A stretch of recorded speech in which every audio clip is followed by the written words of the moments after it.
그런 뭐 발표는 뭐 크게 시간을 왜 안 받았어요. 그러니까 뭐 3분의 40분 아무래도 그거는 15분, 10분에서 15분 정도.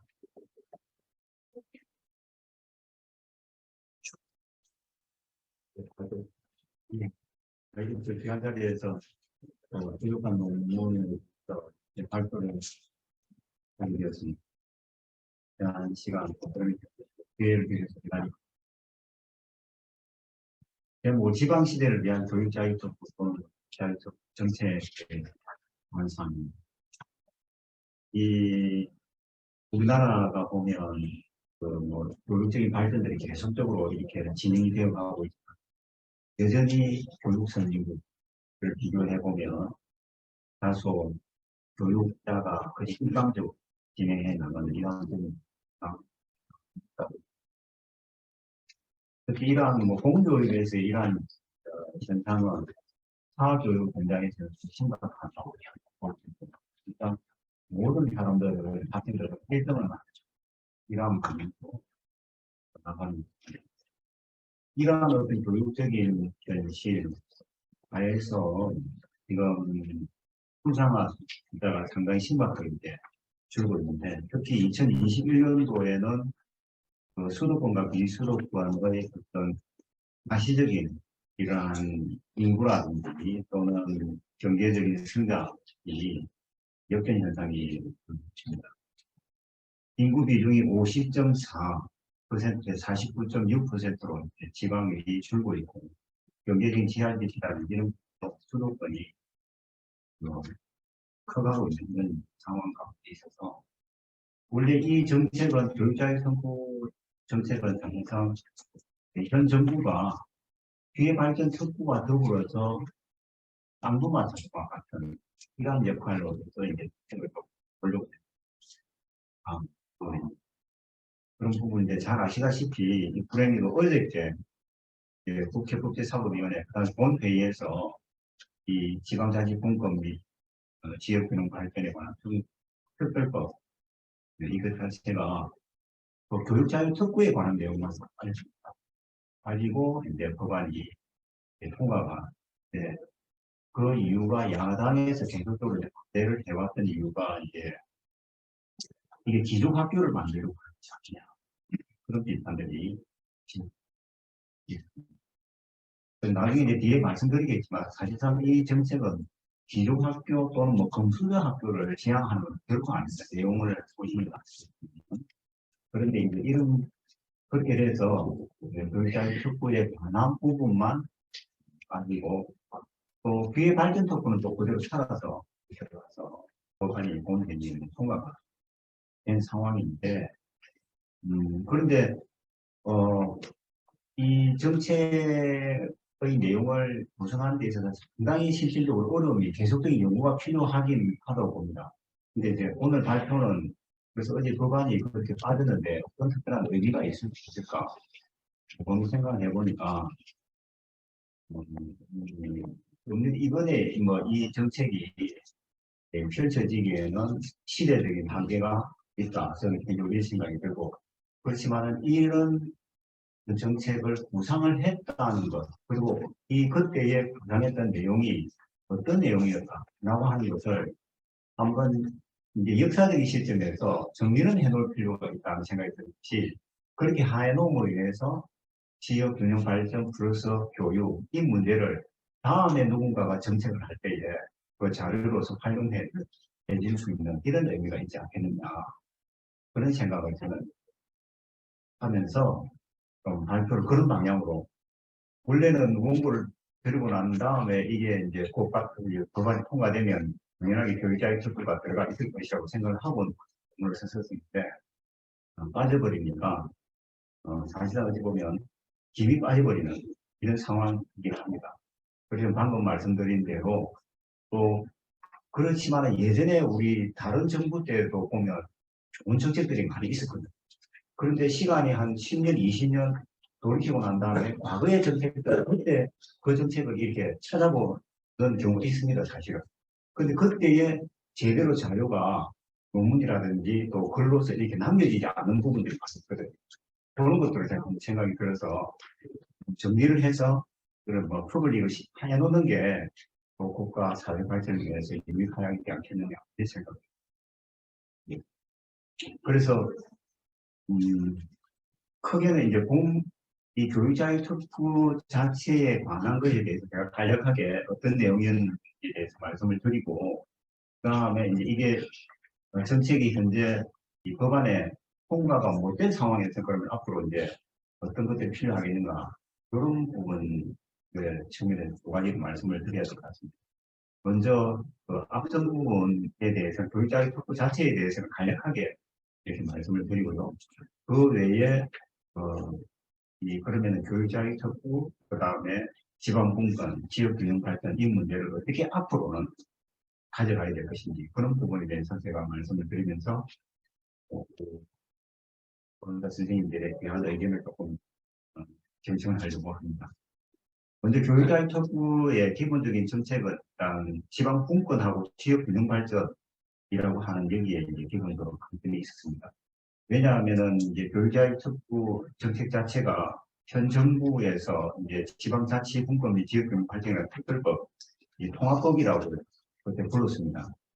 지금은 이제 법안이 통과가 되어 있지만요.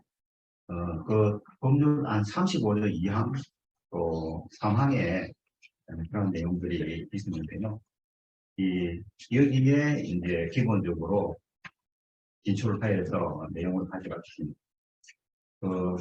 이 통합법 자체는 어찌 보면 지방분권법에 있던 12조에 있던 이러한 내용들을 조금 세분화하고 그 다음에 새로운 내용들을 추가했던 그런 부분들이 있습니다. 여기에 정화전문 5페이지에 보시면 그 통합법률안 35조에 어떤 내용들이 있었는지 구글글씨로 보시면 35조 교육자유 교육자치와 지방자치의 통합이라고 하는 내용으로 1항에는 국가는 교육자치하고 지방자치의 통합을 위하여 노력하여 이게 교육학을 하시는 분들 이 통합을 매우 싫어하고 또 아주 두드러기 나도록 이렇게 생각을 많이 하시더라고요. 그래요. 헌법에 교육의 이 전문성, 교육의 정치적 중립성이 있는데 왜 이게 통합이 되느냐? 헌법위원이다. 이렇게 상당히 주장을 많이 하는데, 근데 선진국에서는 사실상 교육협력하고 일반협력이 상당히 조화적으로 가는 현상입니다.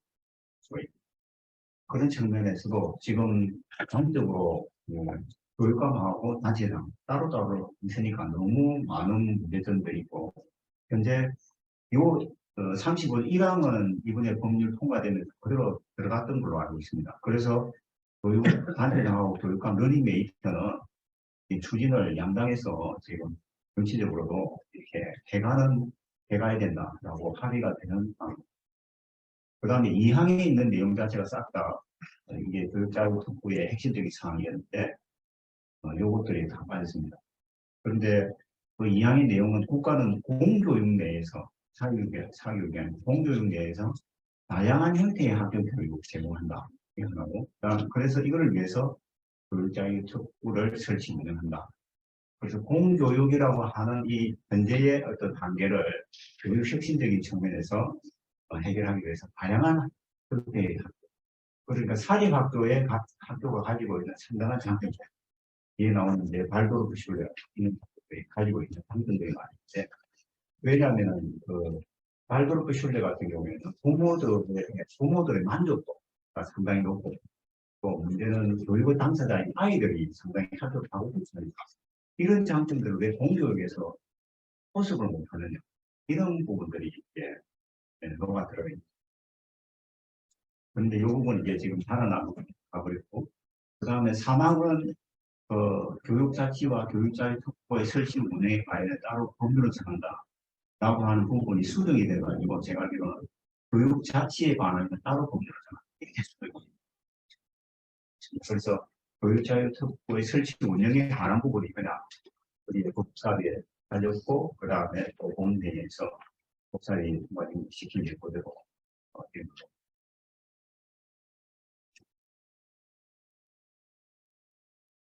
그 다음에 이제 기본적으로는 그런데 이 법률 자체가 이 교육장애 특구가 들어가 있는 교육적인 부분인데 왜 교육관계법에 들어가 있지 않고 지금 여기서 들어가 있느냐. 요 법 자체가 통합법, 그러니까 지방공권 및 균형발전이라고 하는 여기 안에 이제 이 교육장애 특구가 들어가 있어요. 그러니까 교육이라고 하는 컨텐츠를 가지고 이 지방공권, 그다음에 또 지역균형발전 이거를 도모해보자 라고 하는 이제 중요한 취지가 있다고 이렇게 말씀드리는 것입니다. 물론 그게 이제 정말 쉽지는 않은 것 같은데요. 그 다음에 또 두 번째 이 생성 계획의 그런 특징이 다양한 형태의 학교 교육을 제공을 한다. 지금 말씀드린 대로 공립학교가 사실상 그린 이제 이 모델에 짜져 있는 교육감 또 교육장, 그 다음에 학교로 일선 학교로 쭉 내려오는 이런 형태로 되어 있기 때문에 이러한 공업방식을 내듯이 하는 이러한 부분에 대해서 좀 많은 다양한 학교 교육이 주도가 되어야 됩니다. 그래서 학생들의 참여, 학부모가 교육과정 자체를 카리큘럼을 만들 때에 좀 참여할 수 있는 이런 것들이 많이 필요하다고 보고 있습니다. 교육자유특구는 기본적으로 이제 여러 가지 내용들이 많은데 일단은 교육 규제를 완화해야 된다. 그 지역에 대해서는 기존에 있는 그러한 교육의 규제적인 시각 이러한 것들이 근본적으로 좀 바뀌어야 된다. 교육법제를 그래서 이제 전체적으로 한번 제가 쭉 살펴보니까 교육법이 상당히 이게 좀 촘촘하게 규정이 잘 되어 있습니다. 다른 법률보다는. 근데 체계도 좀 나름대로 잘 되어 있고. 그런데 문제는 전부 다 교육부에서 또는 교육관계 기관에서 규제하는 방식으로 학교에서 아이들은 어떻게 하고 운동장을 어떻게 하고 학교 교재는 어떻게 하고 이런 대로 전부 다 규제 일반적으로 되어 있으니까 이런 패러다임에 대한 기본적인 변화가 반드시 들어가야 된다라고 하는 내용입니다. 그 다음에 특히 이제 학교를 설치하고 또 운영하는 부분에 있어서도 규제가 그야말로 규제 자체로 이렇게 다 이루어져 있는데 이런 부분에 대해서도 획기적인 그런 변화가 필요한데 특히 초중등 교육법 시행령이라든지 이런 부분에 행정입법에 법률에는 오히려 정말 둘이 일반적으로 추상적으로 규정해 있는데 시행령이나 이런 데 보면 너무 그것들을 이 교육관계 기관에서 규제하는 방식으로 가까운 방식으로 되어 있는 대표적으로 하나 예를 들면 평생교육법 같은 경우도 헌법에 우리 헌법 31조 4호안가 거기에 이제 평생교육에 대해서 국가는 진행해야 된다 하니까 평생교육이라고 하는 것은 사람이 태어나서부터 죽을 때까지 교육을 다 이야기하는데 이 평생교육이 사실상 현재 18개 주무부처 중앙에 있는 부처하고 연결이 안 돼 있는 부분이 없습니다. 그런데 이 평생교육법은 교육부가 들고 있어가지고 다른 부서하고 이게 연계관계, 협력관계, 거버넌스가 상당히 필요한 부분들인데 그 법률 내용을 가만히 보면 교육부 말고는 다른 부서가 아예 참여 자체를 못하도록 그런 내용은 다 그리 구성이 되어 있습니다. 이게 이제 대표적으로 그냥 외딴섬, 교육에 관한 평생교육임에도 불구하고 외딴섬처럼 이게 존재하는 잘못된 그런 형태가 아닌가 싶어요. 예를 들어서 시도지사가 교육부만이 아니라 어떤 특정의 시설이 이렇게 만들어지면 그 안에 이 교육과 관련된 거는 단체장하고 기본적으로 같이 일을 협력함으로 인해 가지고 일을 완성해 가야 되는데 딱 교육부서만 이 일을 할 수 있도록 이런 방식으로 되어 있는 이런 긍정적으로 이렇게 되어 있는 모든 그 다음에 이제 대안학교의 장점들이 상당히 실질적으로 많이 있습니다. 발드로프 슐레를 이제 특별히 지역에 들어간 이유가 발드로프 슐레가 독일에서의 평가는 조금 강요적인 것 같습니다. 학부모들의 평가가 상당히 독일의 공교육 자체에 대한 신선한 바람을 불어넣어주고 있다. 이렇게 생각하는 독일의 학부모들이 있는 반면에 여기에 나와서 기본적으로 결국에는 또 정규 학교로 초등학교 그룹도 슐레에 했는데 거기에는 이 발도르프 슐레에 다니지만은 결국에는 여기에 한계들 점이 느껴서 결국에는 독일 부모님도 고등학교, 김나지움에서는 정규 고등학교 이렇게 이제 다시 돌아가는 그런 부분들이 이제 현상이 있기 때문에 그래서 견해가 상당히 나누어진 것 같습니다. 그런데 한국에 있어서는 문제는 여기에 다니는 아이들이나 부모들이 일단은 좋아한다는 거예요. 다만 그 비용 자체가 1년에 작은 데는 1,300만 또는 1,700만 이렇게 비용이 되니까 이 비용들이 고스란히 학부모가 물어야 됩니다. 그런데 이제 공교육에 들어가는 한 사람당 비용이 상당한 액수가 있으니까 요 사립학교 다니는 애들이 만약에 공립학교에 다녔더라면 요 아이들한테 비용이 지불이 됐을 테니까 사립학교에 다니더라도 그 비용을 이렇게 지급을 해주자. 이런 아이디어가 들어갔습니다. 근데 요거는 사실상 이제 그 제 생각이라기보다도 이 대한학교의 장점들을 공립학교에 좀 가져오자. 이거는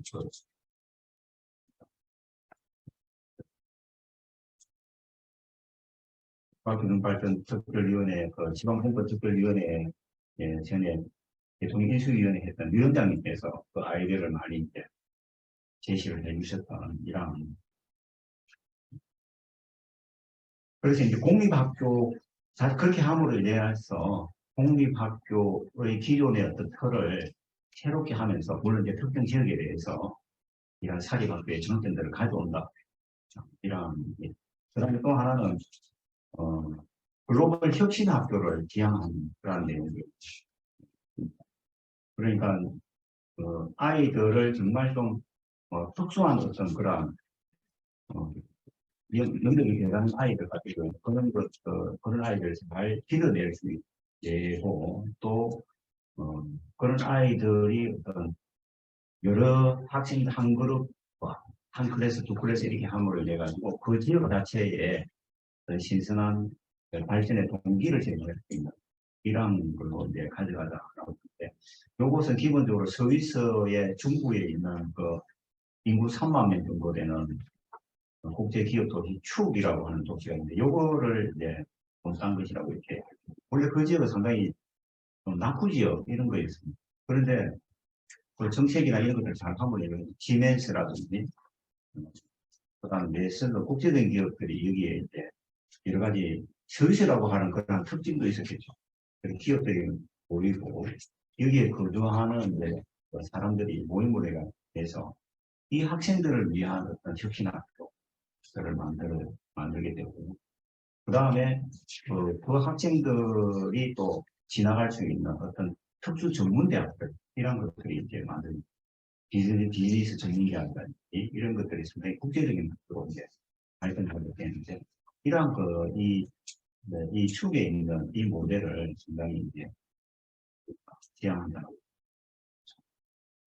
그 다음에 이제 다시 이제 지역대학 정책하고 그러면 이제 연계성을 가져가야 되면 이 초중고에 한해서만 교육자유특구, 교육자유특구라고 예를 들어서 기초지방자치단체의 교육자유특구를 지정하면 그러면은 초중고 교육에 대해서만 이 자율적으로 뭔가 할 수 있도록 해줄 것인지, 안 그러면은 요걸 대학 교육까지 연결시킬 것인지, 이런 복잡한 문제가 있습니다.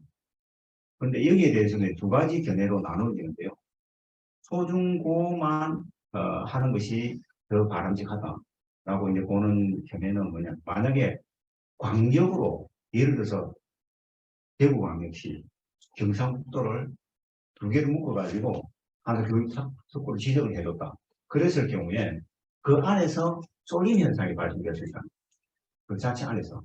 그러니까 이런 부분들을 방지하기 위해서는 기초지방자치단체의 이 교육자유특구, 그야말로 어려운 지역에 선정을 해줘야 된다. 이런 의견이 하나가 있는 것 같고, 그 다음에 광역적인 측면에서 지정을 하는 것이 바람직하다라고 하는 의견은, 어차피 이것을 시범 실시를 통해서 성공을 하면 전체적으로 해야 되는 그런 부분이 있기 때문에 너무 기초에 대해서 하게 될 경우에 학업 효과가 상당히 작을 수가 있다. 그러면서 아이들 좀 크게 가져가야 된다. 이렇게 봅니다. 그런데 기초지방자치단체에 한해서 할 경우에 이게 대학하고의 연계성이 크게 이제 연계를 안 줘도 되는 문제가 있습니다. 그야말로 초등학교, 중학교, 고등학교 여기에 대해서 정말 특별한 학교가 할 수 있도록 이러한 것들을 할 수 있도록 하는 것이고, 그런데 만약에 광역으로 이렇게 지정이 될 경우에는 대학하고 기본적으로 연계가 돼야 되는데, 그럼 이때 대학하고 연계는 어떻게 할 것인가? 지금 수도권에 있는 뭐 의대라든지 시대, 한의대 이런 대학들이 학생들이 수도권에서 지방으로 내려와 가지고 지방에 있는 학생들이 절반 자리를 코스가 이렇게 선점하지 않습니까? 그러니까 이 교육자율 광역으로 지정이 되면 거기에 이제 지정이 되는 학교에 다니는 애들에 대해서는 보증금을 한 50% 정도는 아예 지방에 있는 인재들로 이것을 확보하도록 이렇게 이제 연계를 시켜는 방안이 거기서 이제 광역으로 하자는 그런 주장이 거기에 있습니다. 그런데 이 부분에 대해서 현재는 사실상 이제 균형발전특별위원회 안에 이 교육자의 특별위원회가 있었거든요. 지금도 이제 좀 일을 하고 있는데 거기서 위원들의 의견은 기초로 가는 것이 맞다. 그렇게 함으로 인해서 예를 들어서 경기도에 있는 그 국조하고 접해 있는 접경 지역이라는 상당히 어려우니까 그런 지역 또는 뭐 강원도 같은 경우에는 개발이 어려운 이런 지역 그런 지역에 대해서 학교도 폐교가 되고 그러니까 그런 지역에 대한 이 지정을 해줌으로 인해서 그 지역이 보호될 수 있는 이런 관념을 가지고 있는데 또 이제 이 언론이나 이런 게 보면 그것이 아니고 그러면 효과가 너무 작으니까 크게 가져가야 된다. 이러한 반대되는 견해가 있는 것 같습니다. 그 다음에 이제 교육과 자율특구를 이제 실시를 할 때에 그러면은 구체적으로 그러면은 교육과 자율특구 실시 단위를 어떻게 그리고 기회발전특구 ODZ하고 어떤 관계가 있느냐. 기회발전특구 같은 경우에는 기본적으로 이 수도권에 있는 기업들이 지방으로 내려와서 이전을 할 경우에는 세제 혜택을 상당한 부분 다만 그 기간에 최소한 10년 내지 20년 이렇게 해서 머물러야 되는 이런 조건을 달아서 그 지역을 개발시킨다라고. 네. 그 정책하고 또 이 정책하고 사실상 우리가 쌍두마차가 되어서 어떤 특정의 어려운 지역, 이런 낙후 지역을 발전시키는 이런 측면들이 있거든요. 그런데 기회발전 특구로 지정이 되면서 동시에 교육자의 특구 자체도 지정이 될 수가 있죠. 그야말로 독립적으로 이렇게 지정이 될 수 있는 그런 관계에 있다. 법률 자체를 보면 그렇게 이해를 하시면 될 것 같습니다. 문제는 이 기회발전 특구도 여러 가지 측면에서 사실상 이제 쉽지 않은 정책이라고 볼 수 있는 것이 왜냐하면 기업하는 사람들은 거기에 어느 지역에 기업이 있지 했을 때 이게 돈이 되겠다. 이게 너무 명백하게 잘 않는데 억지로 이렇게 이전이 진짜 어렵거든요. 물류 환경이라든지 접근성이라든지 소비 문제라든지 이런 것들이 다 환경이 돼야 되는데 그런 것들이 이미 그런 지역들은 선정이 되어 있는데 별도의 더 어려운 낙후 지역으로 기업을 유치한다. 이게 가능하겠느냐. 이런 이제 비판들은 있을 수 있을 것 같습니다. 그 다음에 이제 교육자율 특구 실현을 하기 위해서는 실제로 법 제도적으로 어떻게 가져가야 되냐. 실시 단위와 관련해서는 그래서 강력적으로 가져가야 될 것인지, 그러니까 기초 단위로 가져가야 될 것인지에 대해서는 제가 이제 말씀을 충분히 들었는데 장단점은 다 있는 걸로 말씀해요. 그 다음에 지정하는 절차나 방법과 관련해서는 그 기존의 법률 안 자체에서는 지방자치단체가 지방자치 광역이든 기초든 또는 뭐 연합해서든지 그 교육자율 특구에 관한 안을 만들어서 올리면 그것을 심사를 해서 지정해 준다. 이런 방식이었거든요. 그러니까 어찌 보면 파트너 방식 한다. 이런 것이 기본의 특징이었습니다. 그 다음에 이제 교육자율 특구가 만약에 특정의 지역에 설치가 됐을 때에 그 안에서 이제 그분을 해당되는 지방자치단체 안에 내부적으로는 단체장하고 지방의회 주민의 관계가 그분은 형성이 되고 그 다음에 만약에 이제 또 광역지방자치단체장, 교육감, 그 다음에 국가의 교육부, 또 여기는 이제 뭐 만약에 이제 교육부뿐만이 아니라 이제 유아라든지 유아 아이들의 이제 서비스 복지 이런 것들도 기본적으로 들어가야 되니까 보건복지부라든지 이런 것들의 관계가 이제 거버넌스가 형성이 된다고 이렇게.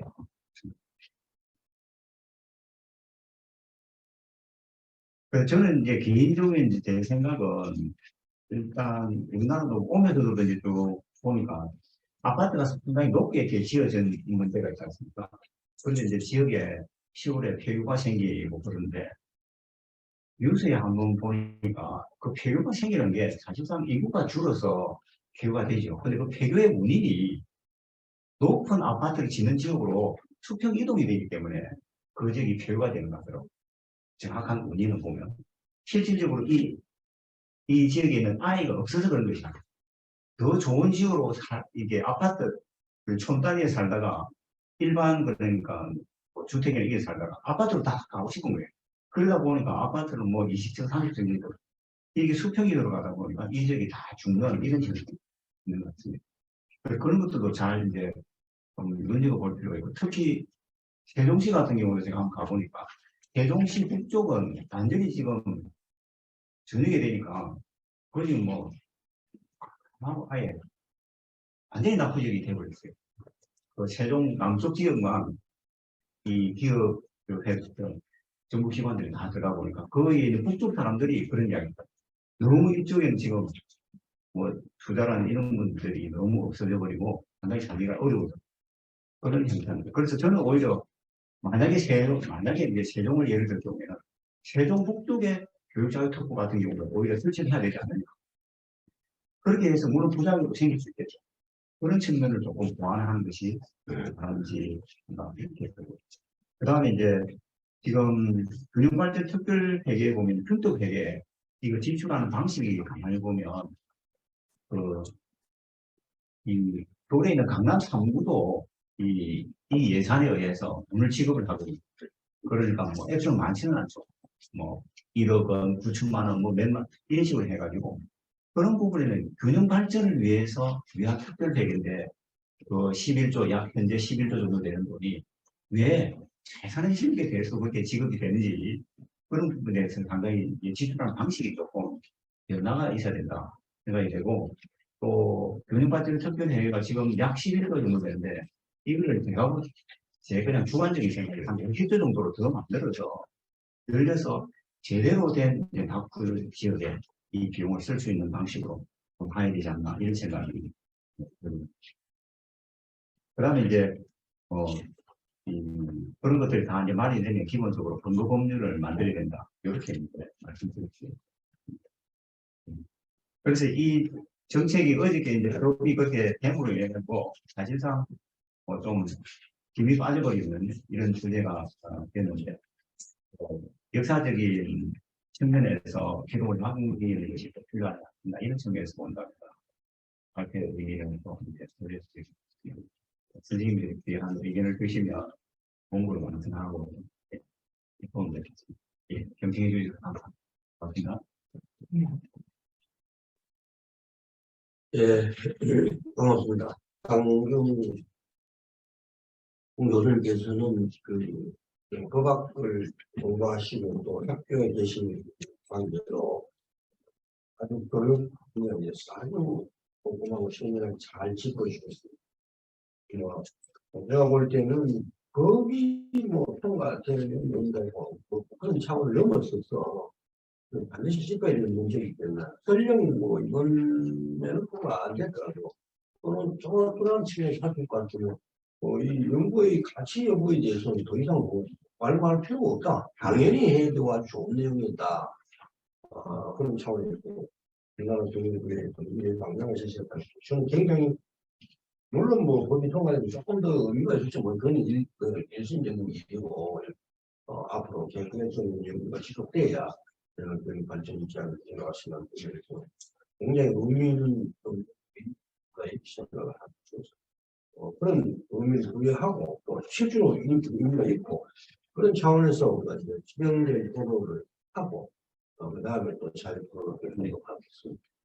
우리 프로그램 순서대로 정정용 의원 토론부터.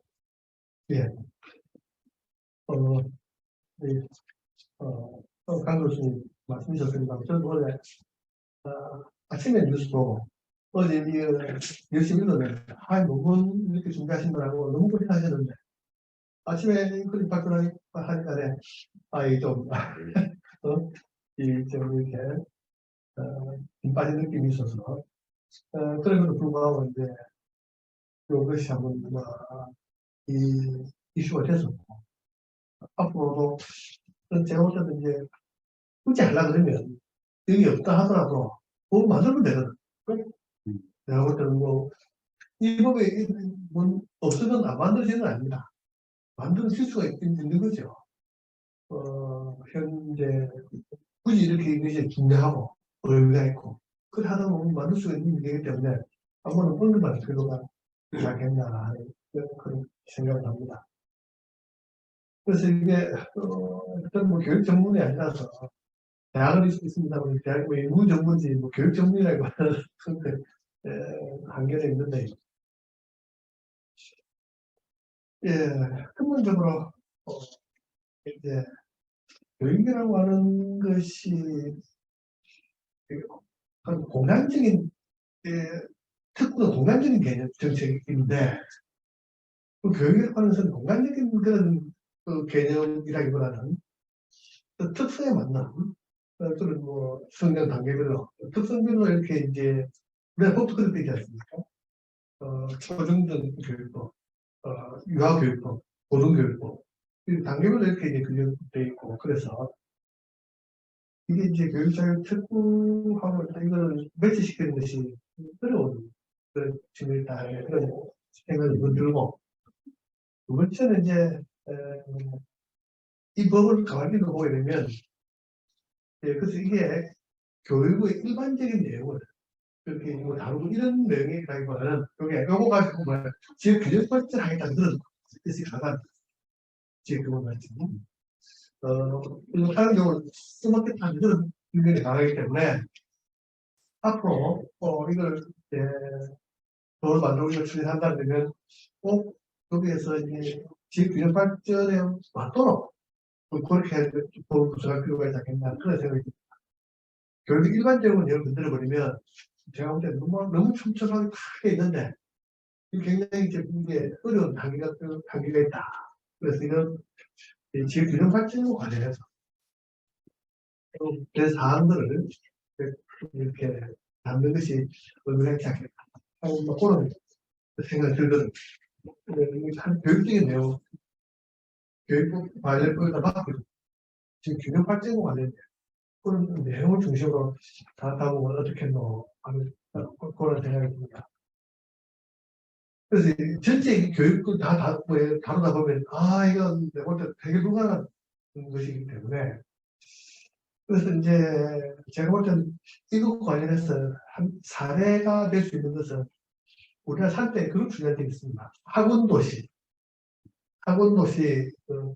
지원특별법 이걸 한 적이 있거든요.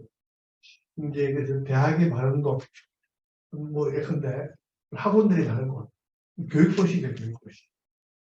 교육도시를 육성하기 위한 그런 법들이 만들어져 있어가지고 한 노력을 했는데 준비는 제대로 안 됐습니다. 안 했는데 그래서 이제 그런 개념을 한번 생각해 볼 수 있지 않겠나 그런 느낌이 듭니다. 그러면서 거기다가 여러 가지로 이제 초중고까지 같이 넣어서 그제는 학원도시나 하지만 또 대학도시들은 이제 학원도시 초중고 같이 넣어서 그래서 규제를 완화하는 그런 내용을 갖다가 하면 일반적인 교육 관련 법 그런 교육 관련 단체 종사자들이 그걸 피하면서 이런 좀 손쉽게 접근할 수 있지 않겠나 하는 그런 생각이 들거든요. 그래서 규제도 그런 지역에서 특별하게 규제를 좀 완화해주는. 근데 저는 이제 이게 이제 초등학교 살리기 이거 이제 낳고 이렇게 맞죠. 관련해서 초등학교 살리기, 중학교 살리기를 통해서 낙후지역 살리는 그런 케이스가 우리가 여러 개 있는데, 그걸 우리가 큰 사례로 공부를 많이 하거든요. 가만히 보게 되면, 이게 이제 그 규제가 너무 안 되겠는데, 그런 데서는 기법이 뭐냐면, 시골에 폐교되는 학교에, 초등학교 학교는 어떻게 되노? 그거 하려고 그러면, 주로 다 방법을 그거예요. 장학금을 주는 방법. 그 다음에 또 하나는 또, 어디죠? 학생들을 해외 연수시키는 방법. 그 다음에 이제 부모한테 특별하게 좀 이렇게, 학생만 오면 안 되잖아요. 가지고 왔을 때 좀 이렇게 주거, 하는 방법. 이런 것들이 이제 들어가는데, 가만히 보게 되면, 이게 다, 그 법적으로 할 수 없는 문제들이다. 교육 집행에서. 장학금 마음대로 할 수 없지 않습니까? 그 학교 예산 가지고 자금 줄게. 해외 연습 이렇게 그거 안 되잖아요. 그리고 그런 경우는, 보기에는 안 되기 때문에, 교육부에서 안 되기 때문에 할 수 없이 그 주민들이나 이런 사람들이 이제 모금을 해서, 돈을 모아서 이제 마련해서, 법이 안 되는 것들은 다 그런 식으로, 해서 해주는 거죠. 내가 볼 때는 이런 개념을 하면서, 그렇게 이제, 이런 것들은 이제, 근데 내가 그런 적용하려고 그러다 보니, 딴 데다가 해용하려고 보니, 문제는 뭐야? 보낼 사람이 없는 거야. 나서서 학생들을 위해서 1억, 2억 기금 마련해서 다 펀드를 마련해야 되는데, 그게 쉬운 문제 아니더라고. 일반화시킬 수 있는 문제 아니고. 그래서 이게 그런 지역에서는 특별하게 그걸 허락하게 해주면서 교육도, 그래서 저는 그 아이들도 몇 개 있는데, 이게 뭐냐면, 교육도 좀 이렇게, 최첨단 교육. 어떤 학교는 전부 다 시골에 뭐 생태 교육한다고 해서 농사 짓는 거 가르치고 학습 가르치는데, 그것도 하지만은 첨단 이렇게 뭐 컴퓨터 뭐 이런 프로그램들 갖다가 특별한 프로그램 제공하면서 그것도 보면 안 되는 일이라. 커리큘럼 지금 마음대로 할 수 없잖아요. 그거 마음대로 할 수 없는 거야. 그런 것까지 그러니까 하면 그 특구에서 하면 어떻겠노? 그런 생각을 가지고 있습니다. 그래서 그런 것들 앞으로 이제 너무 교육적인데 이게 건드려버리면 안 되기 때문에 혹시 균형 활동을 하려 한다는 그런 사실에서 접근하면 좀 설득력이 있지 않겠나 하는 그런 생각이 들고. 그래서 그게 이제 그런데 우리나라 특구는 굉장히 이제 좀 이렇게 우리나라 개념 정서상 좀 어려운 점이 있습니다. 저는 특구는 그전부터 이게 제 전공이 이제 직경하는 특구에서 특구에 대한 연구를 많이 했었는데 경제자유교육, 다음에 그 다음에 뭐 지역 우리나라 특구가 왔습니다. 지역 특구, 지역 뭐 특구 관련 특구, 경제자유 특구, 인구개발 특구 그걸 넘어서 이제 뭐 작은 단위로 특구들이 너무 많고 그러면 도 단위로서는 뭐 제주도는 특구죠. 제주도는 제주 특구 자치도 그런 특구를 그런 이제 제주도에 여러 가지 그 특구이기 때문에 이제 교육기관, 외국 교육기관, 영어 교육기관 규제가 완화돼서 수수해서 그렇게 만들었지 않습니까? 그게 서울에 내놨어 이거 하잖아요. 그게 특구라. 많은데 그렇게 하다 보니까 무슨 문제가 생기냐. 우리나라 사람들은 절대 형평성이 최고라. 딴 도시에서 전라북도에서 우리도 특별자치도 그래서 지금 합니다. 전라북도 특별자치도 우리도 제주도에서 규제도 앞으로 가지고 결국 학교 유치하고 영어 줄이 만들고 다 하는 거예요. 그랬더니 뭐예요? 강원도 또 합니다. 강원도 특별자치도 해도 전부 다 특별자치도. 네, 그래서 이게 우리나라 이게 좀 그런 측면이 있거든요. 왜 넘어가야 되겠어요? 그래서 하려면 제가 볼 때는 막 특별한 교육 같은 건 특별한 건 하지 말고 경기도 수도권 제외하고 나머지 다 프리하게 했잖아요. 프리하게 풀어줘야 경제자유국에 처음 세 개 했지만 그 다음 7개도 막 지금은 전부 다 풀어가지고 전부 다 그렇다고 해서 또 특구가 제대로 되느냐 그렇지 못합니다. 왜냐면 풀어주려고 그러면 딴 데서 답을 안 해주는 거죠. 왜 우리만 그런 얘기죠. 그래서 특구라고 하는 것 자체가 정치적인 차원에서는 참 이렇게 하나 선물처럼 주기 때문에 좋은 선물처럼 주기 때문에 폼나는 그것이긴 한데 내용상 그러다 보면 그런 이런 점에 있어서 뭐 특구가 달립되는 그런 상태가 돼요. 그래서 제가 볼 때는 이게 지역 대가지고 수도권 제가 다 특구로 해가지고 좀 이렇게 만약에 지역 기능 발전으로 공부를 한다. 뭐 그런 가르쳤다고 생각하고 있어요. 제가 볼 때 더 납니다. 저 뭐야 저정도 특별사시도 뭐 하면 계속 다 해줬어. 뭐 힘들다 되면 다 해준다. 그러면 다 특별사시 거지. 교육도 자체로 하고.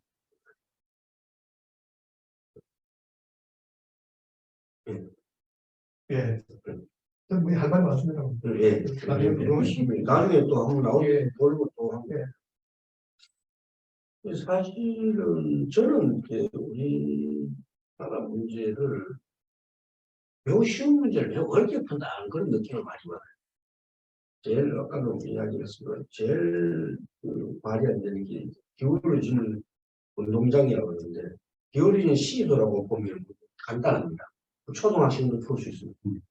시소는 기울어지면 들린 쪽이 더 늘리면 간단하게 규정이 돼요. 수도부가 지방의 불균형을 이야기할 때 바로 잡는 방법은 지방이가 더 많은 비중을 두면 됩니다. 그래서 이 교육도 이제 균형 발전 특구와 연결해서 균형도 뭐 특구에서 연결선다는데 결국은 그렇게 풀어가 되니까 저는 우리나라는 공부는 세계에서 제일 많이 하고 학문은 전혀 하지 않는 나라가 돼야 돼요. 이게 무슨 얘기하면 바로 계속해서 시험을 치면 공부는 힘써서 배워야 돼요. 공부의 자유는 없어요. 공부는 강제적으로 시켜야 돼요. 초중 고등학교는 그래서 열심히 공부를 시켜서 잘 공부를 굉장히 많이 해요. 근데 대학 와서도 전부 공부만 해요. 전부 시험, 공무원 시험, 뭔 시험 공부하다가 정작 필요한 거는 전혀 하지 않아요. 그래서 그걸 뒤집어서 이야기하면 어떻게 되냐면 이제 아까 늘 이야기했습니다만 바드와 챗GPT한테 물어보면 다 나와요. 바드는 2023년까지 제도가 있으니까 초중고등학교는 공부를 열심히 시고 대학 와서는 학생들이 강의를 하고 교수들이 토론을 하는 식으로 수업 전체를 바꿔버리면 근본적으로 물론 고등학교도 그렇고요. 그리고 또 그렇게 되고 지금 현재 뭐 많은 세상이 그렇게 변해가고 있습니다. 실질로 제가 바드하고 챗GPT를 써보면서 느낀 거예요. 그래서 우리가 어느 수준에 가야 이제 존재 이유가 있나 하면 바드와 챗GPT가 하는 대답하는 그 이상의 답변을 할 수 있어야 돼요. 그래서 뭐 쉽게 말하면 학문을 엄청나게 해야 돼요. 그래야 교수의 존재 가치가 있고 선생님의 존재 가치고 학생도 마찬가지고 직장에서도 마찬가지입니다. 거기서 대답할 수 있는 수준이면 존재 이유가 없어요. 대신하면 되니까. 그런 측면에서 보면은 조금 우리나라의 교육 전체를 지금 다시 한번 근본적으로 한번 고민할 필요가 있지 않나 이런 생각을 하면서 이어서 제가 말이 좀 길어졌습니다. 이어서 오용한 예.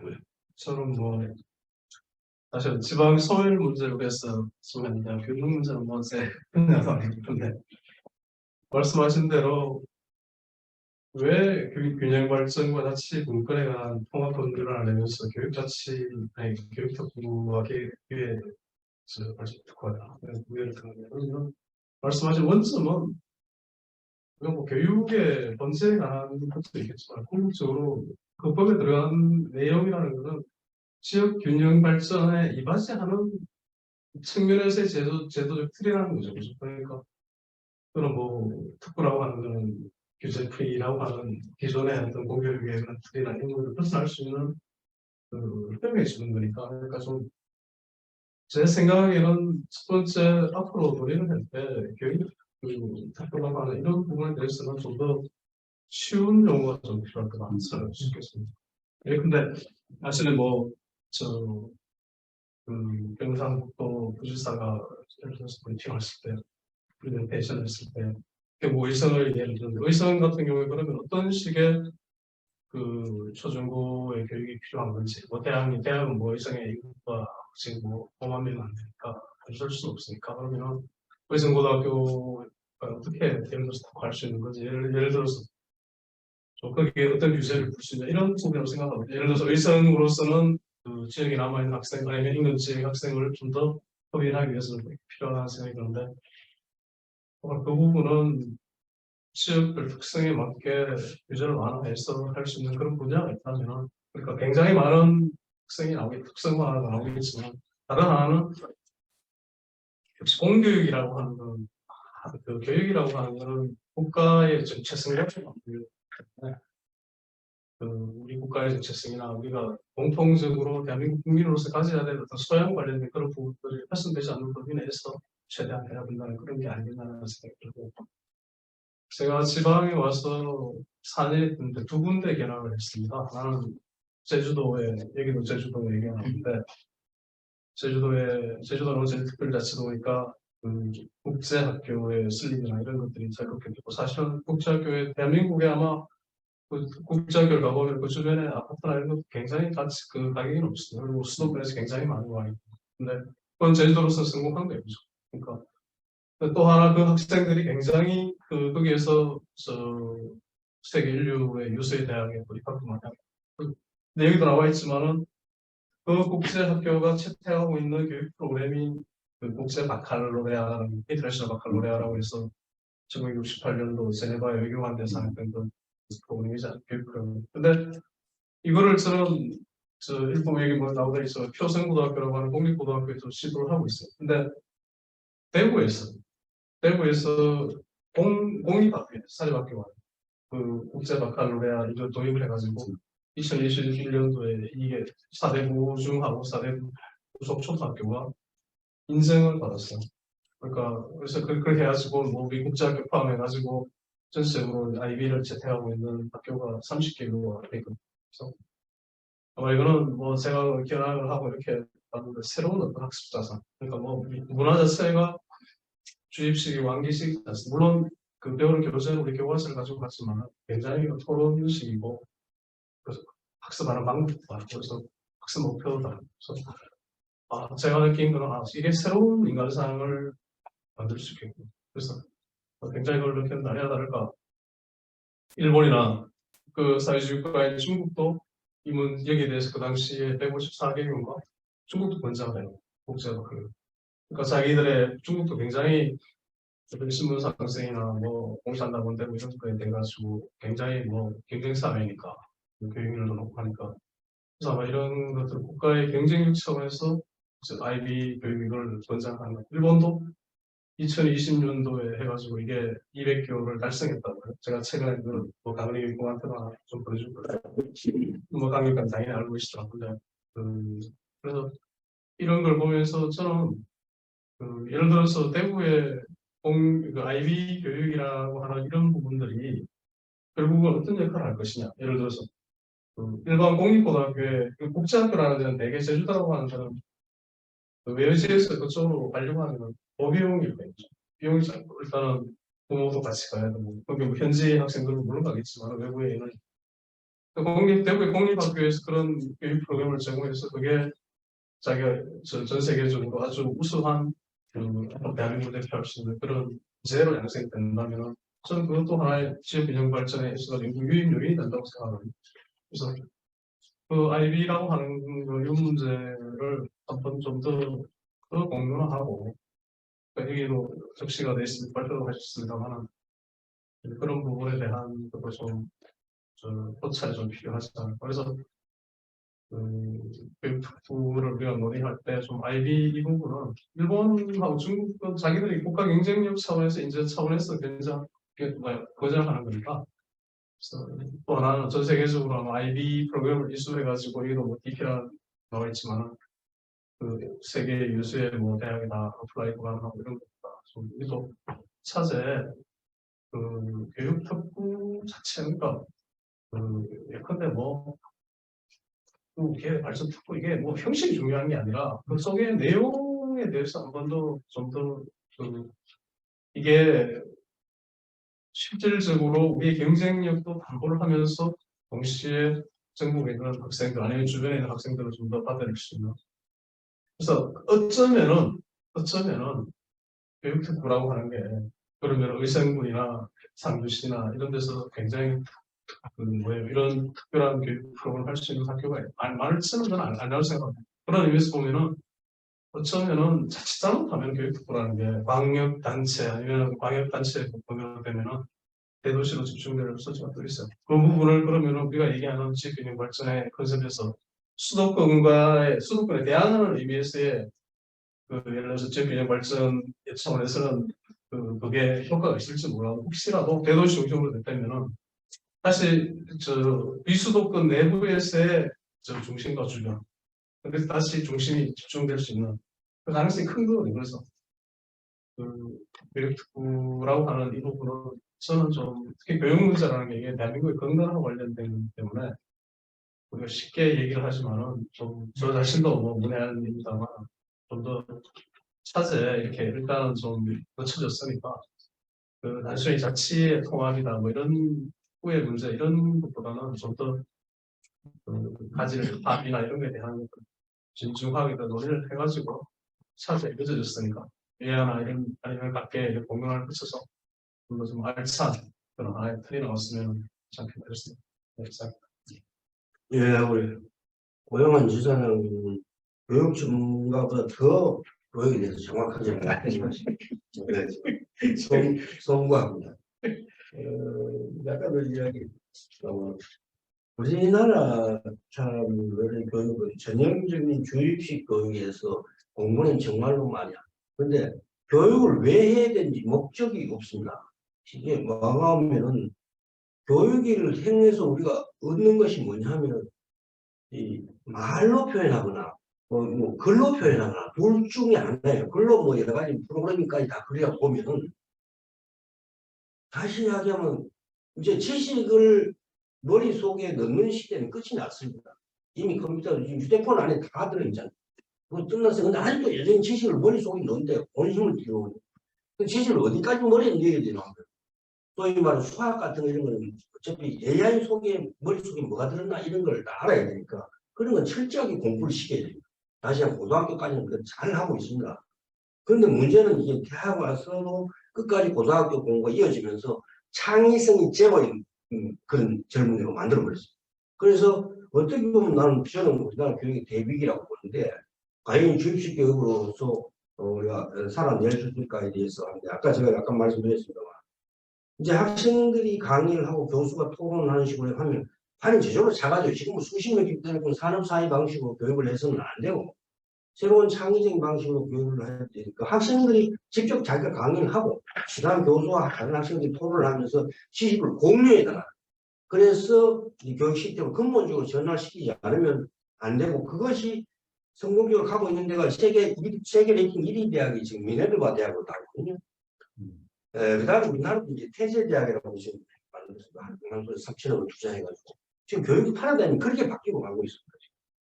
그런데 아직도 우리는 계속해서 수능을 치면서 주입식 교육으로 가고 있다는. 오케이, 고등학교 때까지는 그렇게 해야 돼요.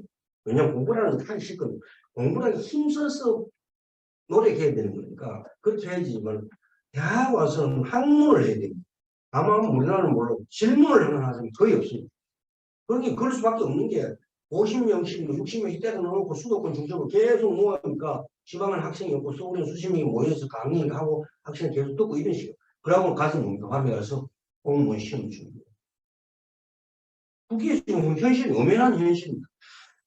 그래서 그런 차원에서, 저는 교육 문제 같이 한번 고민을 했고, 제가 좀 느끼게 됐습니다. 우리 강성주 원장님. 이제 저는 정말 좀 교육 쪽에는 뭐 문의하지 저는 이제 뭐 행정 공무원을 좀 오랫동안 했기 때문에 그래서 제가 이렇게 봤을 때는 아마 이게 뭐 교육제도 특구가 어쨌든 그런 게 있는 것 같습니다. 우리는 이렇게 역대 정부들이 와서 새로운 뭘 하게 되면은 조금 뭐 반대를 위한 반대가 좀 많이 있는 것 같기도 해요. 어떤 정책이라는 게 100% 만족스러운 없거든. 그러면 이제 그 단점을 부각시켜서 반대를 하는데 아마 제가 여기서 빠졌는 것도 이거보다는 이제 당초에는 교육자치하고 지방자치를 통합하는 것에 대해서 계속 그게 좀 교육위원회 의견을 안 들었다고 이제 상임위 안 들었다고 논의하다가 이제 뭐 그거는 이미 지방자치법에 있었으니까 논거가 부족하니까 아마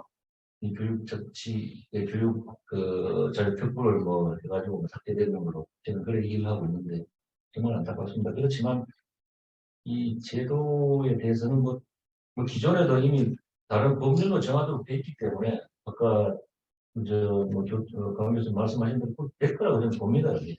근데 다만 이제 왜 그러면 이렇게 이 내용들을 이 균형 발전 특별법에 넣는가 그게는 아까 뭐 많은 이제 교수님 말씀하신 대로 이거를 교육의 본질을 건드리기 위한 건 아니거든. 이제 뭐 여건이 바뀌고 지금 지방에서 근무해 보면은 근데 그래 가지고는 지역이 발전이 안 되니까 그 지역이 어떻게 생존이 안 되니까 그러면 뭘 하느냐 여러 개를 하고 있거든. 사업 쪽도 하고 뭐 문화 쪽도 하는데 그럼 교육 쪽은 어떻게 할 것인가.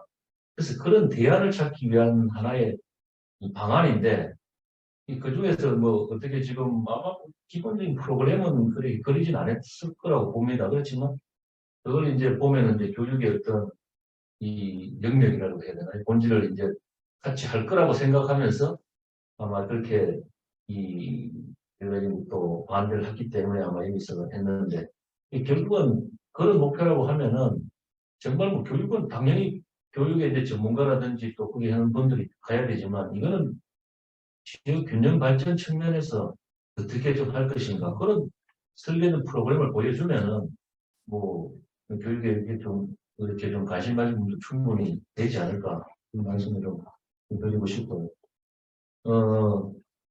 이, 이 보면 이제 그래서 또 교육도 이제 두 가지로 나눠지는데 지금 뭐 아까 말씀드렸지만 초중고하고 이제 대학교 고등교육하고 있는데 이게 우리나라는 뭐 이원적으로 운영이 됐다고 봅니다 이게.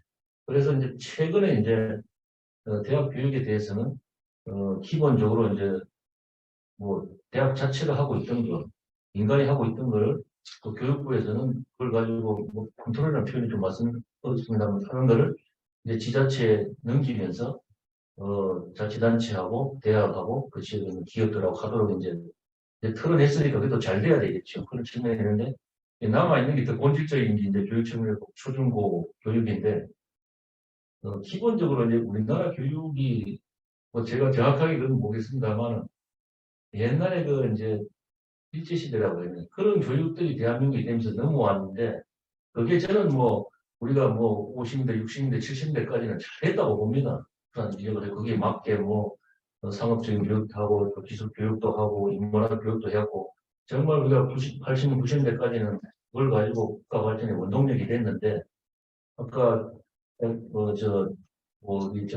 조 교수님 말씀하신 대로 이게 시대가 지나가 2010년대 되면은 근본적인 패러다임을 좀 바꿔야 된다고 보여지거든요. 그래서 아마 그런 패러다임을 초중고 교육을 바꾸려고 그러면 어떻게 할지 그게 현실에 여건도 와 있고 세계적인 추세라고 그렇게 생각이 듭니다. 저도 외국에 또 가보셨지만 그런 우리가 기존에 했던 그런 3, 4년 했던 교육의 방식을 바꿔야 된다고 보거든요. 그러면 그 틀에 바꿀 수 있는 초중고 교육을 하기 위한 것도 하나의 이 교육적 특허가 아닌가. 그래서 그런 방법들을 서로 좀 도출하고 그게 또 현재 지역에 가면은 제가 이렇게 이제 지역에 가보면 우리 초등학교 이제 지역에 가면 이제 명단에 있는데 안 가르쳐 있는 거 하나도 없습니다. 학생 50명인데 최근에 300을 들여가지고 교육청에서 체육관도 지어줬습니다. 또 외국인 선생님도 있습니다.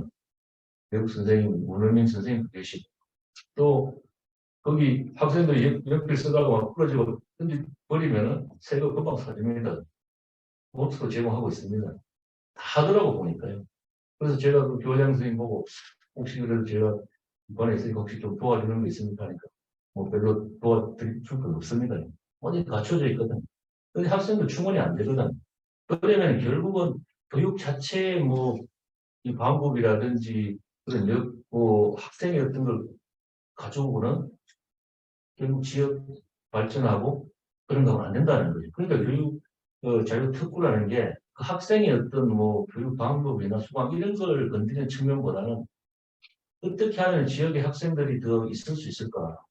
또 거기서 더 배워서 거기서 어떻게 뭐 더 뭐 대학을 가든 아니면 자기가 어떤 대학을 찾든 아니면 자기 어떤 새로운 목표를 할 것인가? 또 아니면 또 뭐 외국을 가든 또 뭐 다른 도시를 갈 수 있는 그런 어떤 걸 찾는 게 교육 자유특구로 방향을 설정하면 된다는 그런 생각이 들거든요. 그래서 그런 측면에서 좀 특권을 해서 좀 보여주면은 저도 필요하고 아까 이제 특구 뭐 우리 정도님 말씀은 저도 이 특구 이렇게 만드는 거 반대입니다. 어떤 특별한 걸 해보면은 저도 아까 저 게시글 말씀드렸지만 우리가 일률적으로 해야 될 그렇거든요. 물론 그 지역에 있는 뭐 자치단체든 해당되는 똑같이 해달라고 합니다. 우리가 더 못 산다, 우리가 더 똑같이 하는데 그렇게 할 때 하나만 하도 이거 없습니다. 그러면 정말 뭐 필요한 어떤 분야, 지역 이런 데 조금 한번 아까 나오지만 시범적으로 몇 군데 하면서 그럼 거기서 문제점을 좀 도출하고 또 좋은 점은 장점을 해서 다른 지역에 파고가면 훨씬 좋거든. 그래서 저 기회발전 특구도 또 나는 소위 말해 나눠먹기식 위해서 뭐 전국에 뭐 다수에서 일부 이렇게 해봐야 다 기회발전 특구가 되는 거고.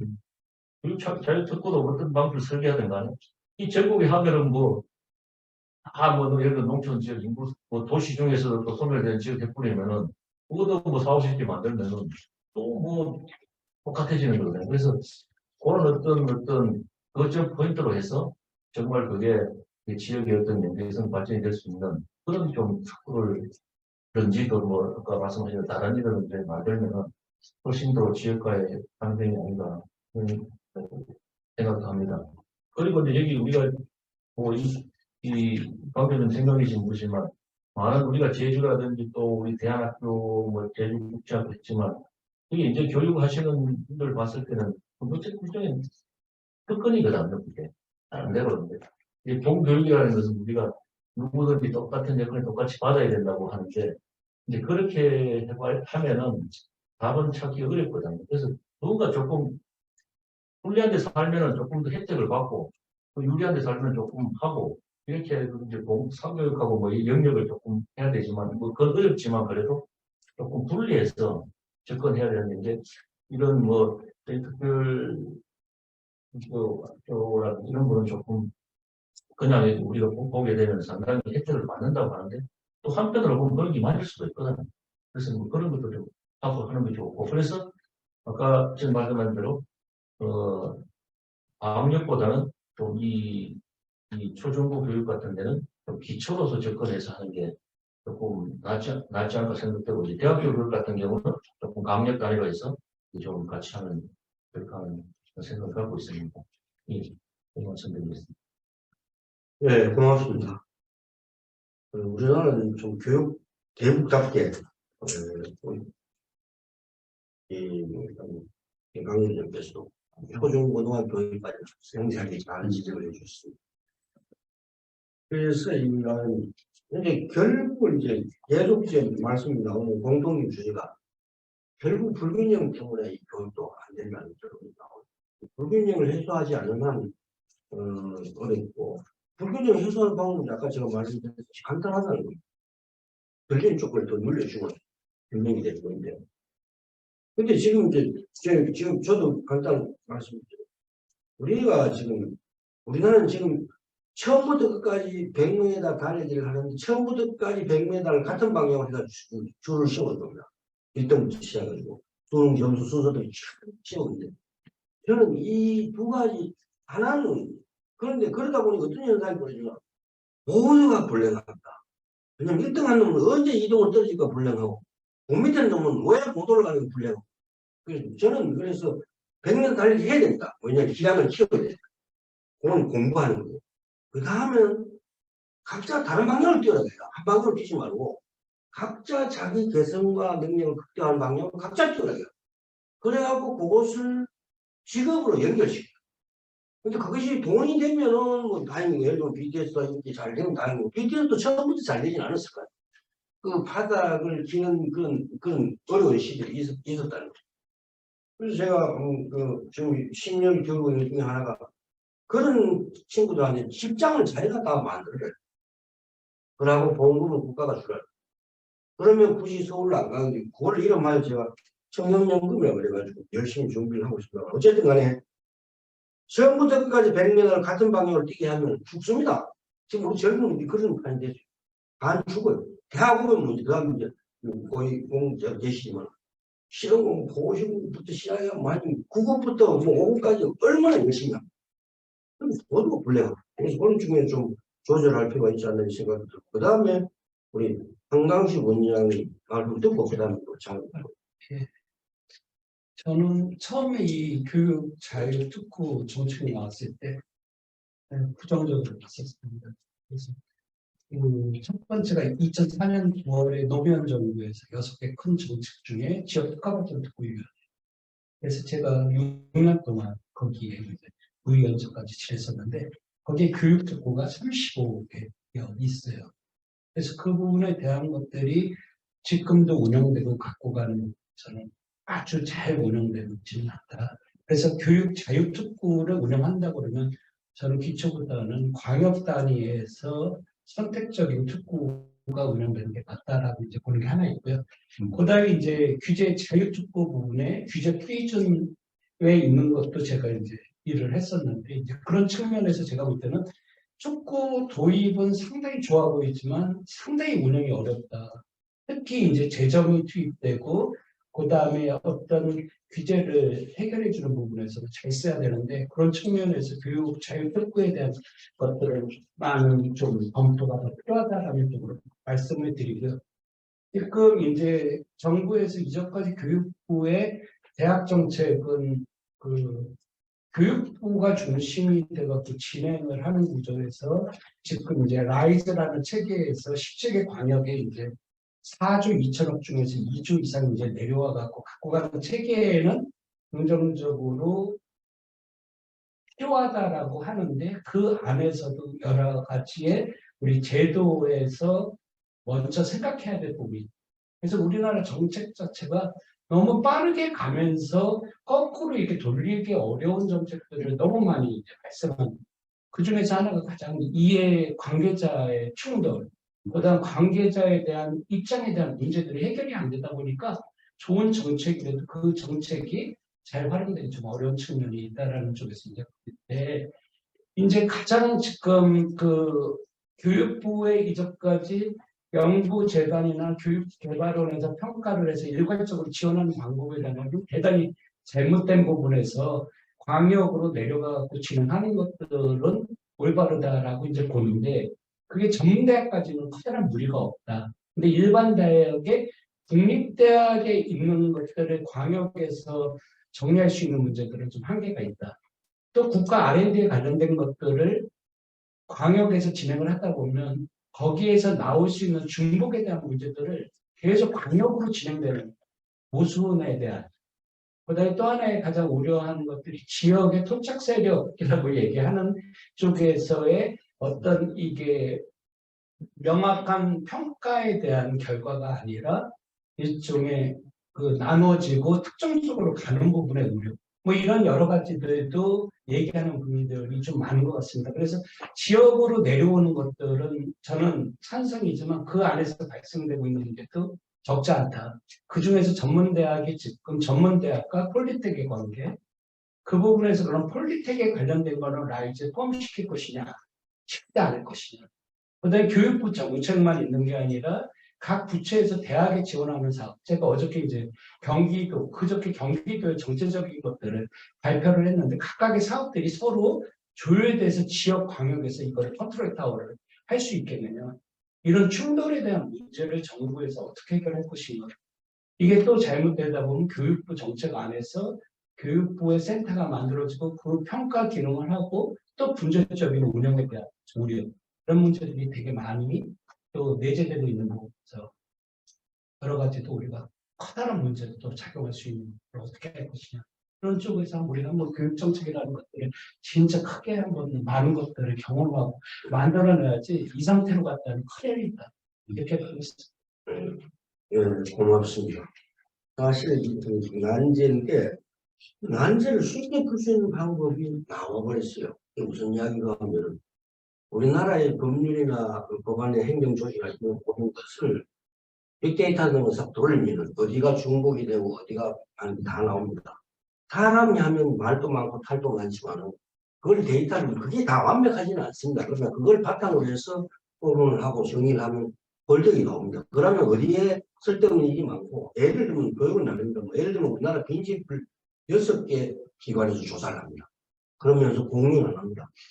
한 기관에서 해서 다 공유를 하면 다 편할 텐데 6기관에 따로따로 하고 공유를 안 합니다. 그런 행정이 어마어마하게 보여요. 뭐 행정 모든 분야가 지금 그래서 그런 것을 우리가 정리할 수 있는 길이 열렸다는 말씀드리고 우리가 건강식 원장님께서 전문대학에서 문제까지 폴리텍 문제까지 아주 상세하게 짚어주셨는데 사실 저도 교육부가 도대체 뭘 하는가 굉장히 의심스러워요. 대학에 대해서는 교육부가 별로 그냥 공 주면 되지 그 일일이 또 자기들이 평가를 해요.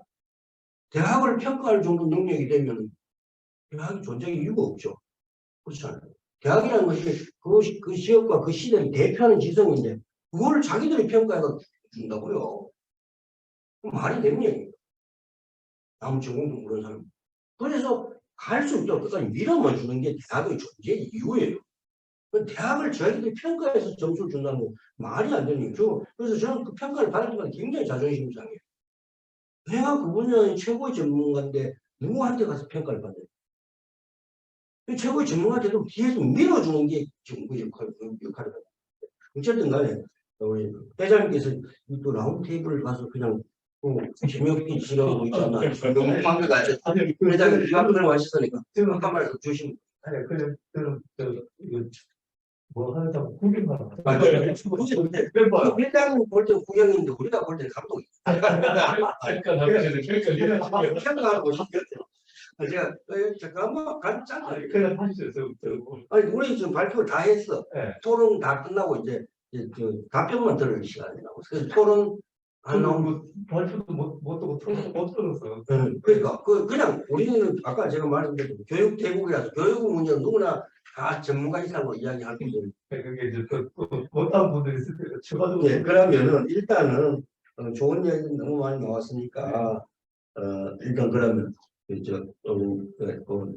답변량보다도 또 예. 오늘 좀 하실 말씀 추가로 좀 예. 하시면 예. 그다음에 또 우리 못한 말씀을 좀 하시면 좋겠습니다. 예. 아니, 제가 좀, 이렇게, 글이 제대로, 정리가 안 돼 있지만은, 또, 귀한 토론을 해주심으로 말미암아, 부족한 이 발표가 굉장히 많이, 또 생각도 정리가 많이 돼요. 그리고 이제, 우리 정경구 명예 교수님께서 교육에 너무 손을 대지 말고, 균형 발전에 좀 더 박점을 좀 상당히 그 부분이 너무나 마음을 하고 예전에 그 교육부가 원천 문제가 많아가지고 교육부의 핵심만 남기고 다른 데로 다 이제 넘기려고 했는데 그 넘기는 부서하고 같이 합치나더만은 오히려 그 다른 부서를 잡아먹어가지고 교육부가 훨씬 더 커져버리는 그런 상황가 발생됐다. 그래서 상당히 자생력이 강하고 그래서 교육은 함부로 손대면 안 되는데 그다음에 우리 오영환 지사님께서 특히 국제 바칼로리아 그 부분에 대해서 많이 이제 좋은 말씀해 주시고 저도 그 교육을 실제 바칼로리아 교육을 어떻게 하는지 그 이제 토선고등학교 프로그램을 쭉 들어가봤거든요. 그러니까 제주도 가보시면 실제 알겠지만 비행기를 잘못하면 하나하나 놓치면 주중이든 주말이든 상관없이 그 제주도에 이게 타원형으로 돼가지고 교통이 전부 다 적체더라고요. 그래서 그런 문제를 이제 어떻게 풀 것인지에 대한 학생들을 조를 짜가지고 그 문제를 이슈로 나옵니다. 요거를 실질적으로 애들이 상당히 창의적인 것이 지점을 컴퓨터로 찍어가지고 시간대별로 이거 통계를 내더라고요. 그래서 내서 이 시간대는 이런 문제가 있고 이 시간대는 이런 부분이 있으니까 교통 정책을 어떻게 하는 것이 필요하다.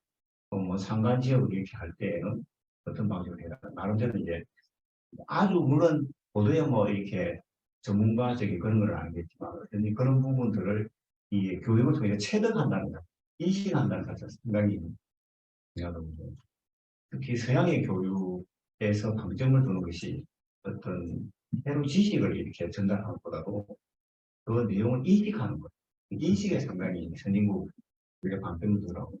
그런 측면에서 국제 바칼로리아가 상당히 좋은 그 방식이 아닐까. 전국적으로. 근데 그게 이제 그 로얄티를 상당히 준다고 그런 부분들이 우리 한국화된 어떤 바칼로리아 이런 것들 개발한 거지. 지금 아마 굉장히 개발을 되고 있는 것 같아요. 그래서 네. 그 교과서나 이런 것들이 굉장히 번역이 다 돼가지고 그 교과 프로그램이 그게 아마 대구 같은 경우에 지금 많이 이렇게 공유가 되고 있는 것 같아요.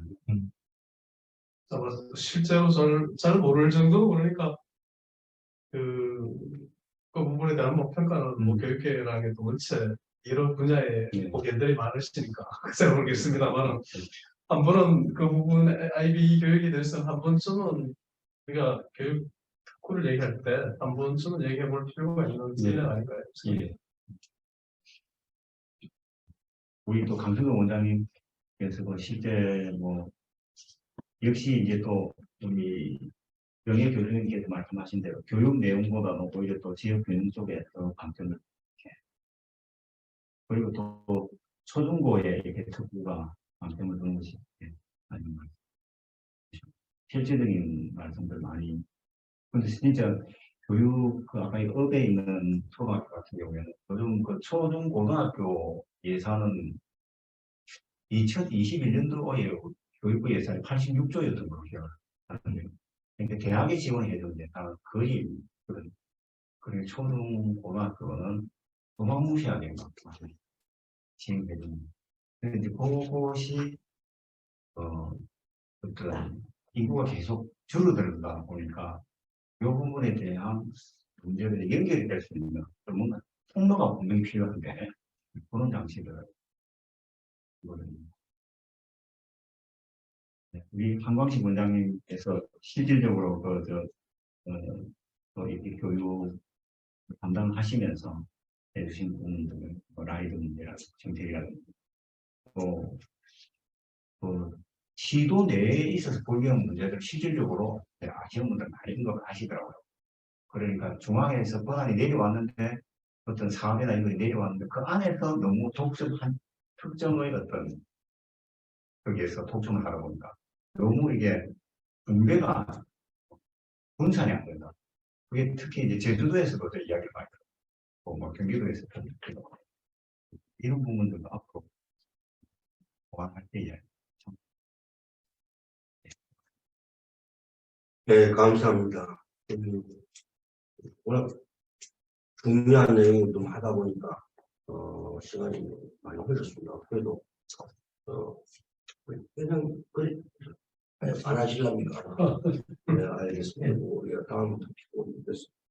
사실상 지금 이제 시골 초등 중고등학교 교육이 굉장히 좋습니다. 딱 한 가지 문제가 있습니다. 무슨 문제가 있나? 학생이 없다. 우리 학생은 거의 속된 말로 표현하면 사단 아래다시피 해서 학교를 살리려고 몇 명 안 돼도 강당도 주고 뭐 다 해놨습니다. 근데 우리나라 교육은 어떻게 된식할지 교육은 그걸 대학 교육을 통해서 교육을 꽃을 피우는데 대학 교육의 환경은 엉망입니다.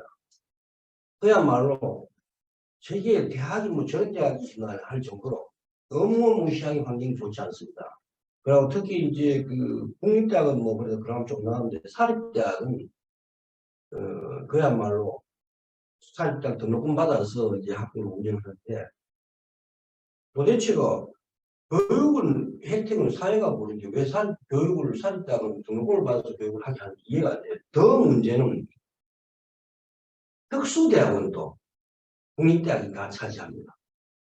다시 하면 국립대학은 예를 들면 산업대학은 문대학은 또 국립대학이 다 하고 싸게 돈 받고 사립대학은 비싸게 받고 하니까 똑같이 경쟁을 하면서 하나는 소위 말해 땅지고 헤엄치고 하나는 그냥 그걸 받아서 그냥 바다에서 그냥 헤엄치고 그럼 누가 그거 하고 있어? 땅지고 헤엄치고 그래서 지방 국립대학은 통합해서 다 살아납니다.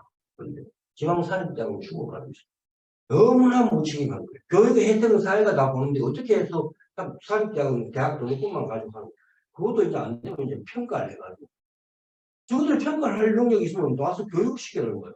정말.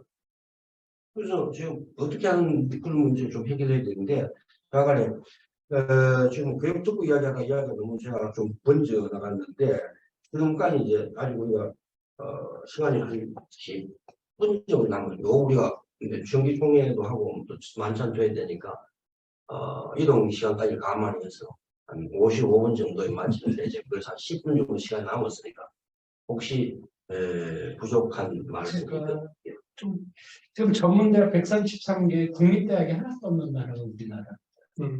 작년에 유일하게 있었던 거가 복지대학교가 한경대학이 합쳐졌어요. 그러면서 기술에 대한 직업교육이 제대로 안 된다고 고용노동부에서 폴리텍 만들었죠. 그러니까 지역에서 노력해야 될 부분이 아니라 서로 학생들 유치하려고 시간 낭비하는 이런 문제들이 지금 발생되고 있고, 그래서 이 교육부 정책은 지금 교육뿐만의 문제가 아니다. 그리고 지금 국가교육위원회 이제 제가 직업 평생교육 특위에 있는데 지금 그 부분이 있고, 조금 아까 말씀하셨던 균형 발전을 지금 그 일반 대학의 특기가 있고 전문대 특기가 있고 우리 이제 교육자의 특기가 있었는데 이 부분들은 좀 이제 정책들이 이 우리 정책만 개발하고 만드는 거가 중요한 이 지금 있는 부분에 문제를 해결할 수 있는 건 이게 공론화돼야 된다라고 하는 거가 진짜 중요하다. 이게 개발하고 했던 문제. 근데 이제 초중고에 그러면 예산이 엄청 많은데 왜 대학으로 못 옮기는 부분이 이 학교가 신도시가 생기면 학교를 또 만들어야 돼서 그 비용이 엄청나게 이거를 비축을 해놔야 된다는 그거 쓸 수가 없다는. 그리고 우리나라가 계속 한쪽에서는 돈이 모자란다고 그러는데 또 신도시랑 이런 쪽으로는 학교를 만들어야 되기 때문에 계속 비용을 또 갖고 있어야 된다는 이게 있는 곳이 많다는 거죠. 이해충돌 이해관계 문제 어떻게 해결할 것인가 중요한 문제일 것 같아요. 갑자기 참 초등학교 10월에 네. 초등 살리기 이렇게 활동 같은 지금 하는데 이야기 들어보면 이제 예산을 쓸 수 있는 문제 해외에서 아까 말씀드렸습니다만 그건 할수록 자꾸 모아서 할 수밖에 없고 그런데 이거 교장 인사도 없다. 그런 의욕을 가지고 살리고 어떤 의욕을 가진 분들이 와서 이렇게 해야 되는데 그렇지 않으면 별로 관심이 없는 거야. 뭐 교장 한 분하고 막 나가는데 그래서 이제 이렇게 인사도 하고자 의욕 있는 분들 해서 이렇게 해야 되는데 그것도 좀 자유화 시켜줘야 되거든. 그렇게 예산, 인사 이런 해결할 길이 이제 물리적인 것보다는 그래도 해주네 훨씬 더. 저는 또 최근 들어서 이렇게 뉴스를 추적하는 사람 입장에서 보면 되게 그 지역의 그 재생 문제 이런 문제에 있어서 대학의 역할 어떤 중요성 그리고 산업과의 연결 지산 합의라는 편이 있어요. 그 부분은 되게 공식인 것 같아요. 그래서 좀 만시지탄에 좀 면이 강한 것 같아요. 그러니까 그 부분에 근데 이제 뭐 지금 태어나고 있는 출생아 수가 25만 명인데 그 해외로부터 유학생이 얼마 정도 늘할지는 알 수 없지만 그냥 그게 대학이 직면한 하나의 아주 대학을 흔드는 하나의 시간입니다. 그래서 그 부분 속에서의 대학을 어떻게 선택에 집중하고 또 퇴출도 열어줘야지 대학의 퇴출도 열어줘야지만이 대학 그 기존의 대학이 건강하게 이렇게 학생이 될 수 있고 그래서 그 부분은 좀 평가하고 다른 하나는 그 혹시 지방시대 아니면은 지역 균형 발전의 핵심은 결국 사는 사람들의 그 지역에 관계없이 그 전체 사람이 대한민국에서 적인 뭐예요? 저 복지를 누리면서 사는 게 그 중에 하나가 저는 교육이라고 학습이라고 생각합니다. 마찬가지로 네, 베이비부모 세대가 그 지금의 베이비부모는 과거의 베이비부모로 다릅니다. 그 과거에 저 올드 세대 제너레이션 없다. 그래서 많이 배웠고 경제력도 있고 뭐 저 그러니까 좀 더 사회 공헌도 할 수 있고 그래서 제 생각은 저는 그 대학의 기능들이 물론 대학은 지금 광역도시나 그 대구 경북 같은 경산 같은 데 집중이 돼 있지만 대학이 좀 더 평생 교육에 그러니까 베이비 부모들의 어떤 그런 물론 뭐 대학교 이렇게 대학이 자체가 필요해서 되는 것도 있겠지만 평생 교육에 그런 기회를 제공해주는 그 분야로 많이 가면은 제가 지역민들에게 굉장히 좀 좋은 게 아닌가. 물론 지역민들은 또 그 베이비 부모들은 자기가 공부도 하고 또 당연히 자기가 가질 수 있는 그 양면이 있다고 저는 생각합니다. 그런 부분에 있어서는 다른 하나는 우리가 급격하게 고령화, 전 세계적으로 고령화 속도가 가장 빠르지 않습니까? 그래서 이거를 뭐 2040년에 고령화 비율을 우리가 추월하게 되는데 40% 육박하지 않습니까? 근데 뭐 지방에 같은 경우는 벌써 그 예측에 와 있는 그러니까 그래서 대학 주변에 대학을 중심으로 한 하나의 커뮤니티. 그러니까 예를 들어서 대학이 앞으로 어떻게 존립이 가능한지 그것도 하나의 대학이 직면한 하나의 과제지만은 만약에 생존한 대학을 중심으로 그 주변에 그 나이든 미고령자, 75세 이상 분들이 좀 더 건강하게 그 삶을 유지할 수 있는 그런 커뮤니티. 그러니까 그게 뭐 미국의 유니버시티 베이스드 그 리타이어먼트 커뮤니티라고 하는 좀 그런 컨셉을 좀 생각을 해야 될 것 같아요. 다만 좀 제 자신이 느끼는 거는 대학은 예를 들어 아까 전에 말씀드리니까 경주에 대학이 4군데 있다고 그래요. 그리고 근데 상주에는 하나 있고 의성에 대학이 대학이 없는 데가 있어요. 그죠? 네, 맞습니다. 마소지. 그래서 맞습니다. 네, 그래서 시골. 근데 경상에는 뭐 엄청나게 대학이 많이 있고 그래서 향후에 좀 대학이 하나의 지적 거점이면서 또 하나의 경제의 어떤 거점 그리고 어떤 지역의 산업에 연계가 된 거점이기 때문에 그렇게 집중이 돼 있는 대학들이 과연 과소지에 어떻게 좀 더 기여할 수 있는가 그 부분도 예를 들어서 교육 특구가 있다면 예를 들어 규제 완화로 해서 할 수 있는 뭔가 방식이 있다면 그런 거는 좀 더 안에서 좀더 효율적인 예산 배분이나 이런 것을 통해서 어떤 좀 접근 교육이나 접근 같은 거좀 보장되면 좋지 않겠나 생각 좀 듭니다. 저도 이제 뭐 시골에서 태어나서 학교를 다니다가 또 뭐 서울이죠. 서울 도심에 가서 또 대학교 다니고 또 그 시골에서 해보고 그 시골에 이제 그 오래전에 뭐 보던 시골 거기 있는 뭐 초중고등 그다음에 그런 지역에 있는 뭐 대학교 뭐 평가는 있으면 전문대학교 파리 공립 뭐 공립 이런 거 봤는데 이런 거였습니다. 하나는 사실은 교육부가 뭐 우리가 헌법이나 뭐 법률에 잘 돼 있습니다. 교육을 잘 하라고 돼 있는 게 기본 법은 잘 만들어놨는데 교육부에서 해야 되는 게 두 가지죠. 하나는 정말 그게 골고루 교육이 잘 이렇게 우리가 학제를 이렇게 만들어놓은 데 따라 잘 되고 있는지를 조화스럽게 잘 해야 되는 게 교육부의 하나의 목적이고 둘째는 그 시대의 변화에 대해서 교육의 어떤 방향이라든지 이런 것들을 잘 해야 되는데 저는 두 개 다 못했다는 거죠. 그게 뭐냐? 그럼 왜 그러냐? 그것도 두 가지인데 하나는 교육부가 그 갖고 있는 소위 말하는 권한들을 주제들을 계속 움켜쥐고 있었다는 거죠. 시대는 그게 아닌데 그럼 줘야 되거든요. 대학은 대학에 맡겨주고 활성화 잘 되도록 주고 초중고는 초등학교 교육감을 뽑아놔서 교육감한테 주고 아니면 이거는 자체적 장한테 주는 게 저거는 주고 이렇게 해서 서로 이게 되도록 하고 이게 또 연결을 시켜주고 이런 뭐 감시라고 될까 이런 역할을 해야 되는데 전혀 그게 아니고 뭐 나쁘게 얘기하면 자기 특권만 계속 가지고 있었는 거고 좋게 얘기하면은 뭐 별로 뭐 몰랐는 거고 그리고 두 번째는 이 시대가 바뀌면서 뭐 교육부 관료만 그런 게 아니라 중앙에 있는 관료들이 현실을 모른다는 거죠.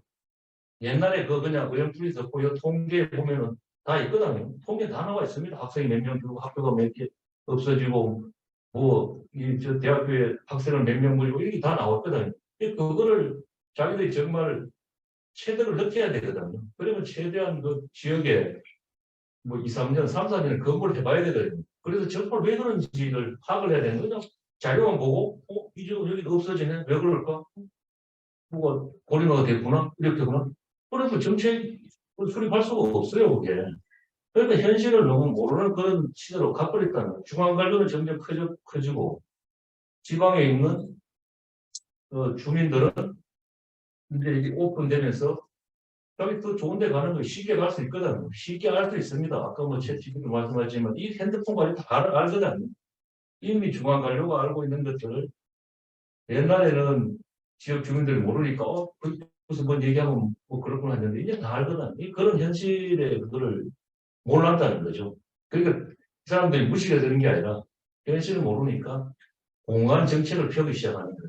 그래서 두 가지 일단 권한을 빨리 내려서 주어서 잘 이렇게 할 수 있는 그런 시스템이 되고 있는 게 항상 정책을 해야 되는 거고 그렇게 해서 그다음에 정말 현실을 느끼면서 또 아까 말씀하신 어떤 잘 되고 있는 걸 봐야 되는데 이게 이제 결국은 뭐 교육도 그렇고 뭐 균형 발전도 그렇고 모든 부처가 다 그렇습니다. 그래서 그런 틀을 확 고치야 그나마 스테로 한번 도전을 해서 우리가 그 4, 50년 발전되는 국가가 다시 한번 이렇게 갈 수 있는 방향 재정의까지 현 시스템에서는 그렇게 쉽지 않을 것이다. 아까 이영애도 말씀하신 모든 이영애 총총이 돼 있고 벌써 됐으면은 뭐 됐죠. 이거 안 되는 문제들이거든요. 안 될 수밖에 없습니다.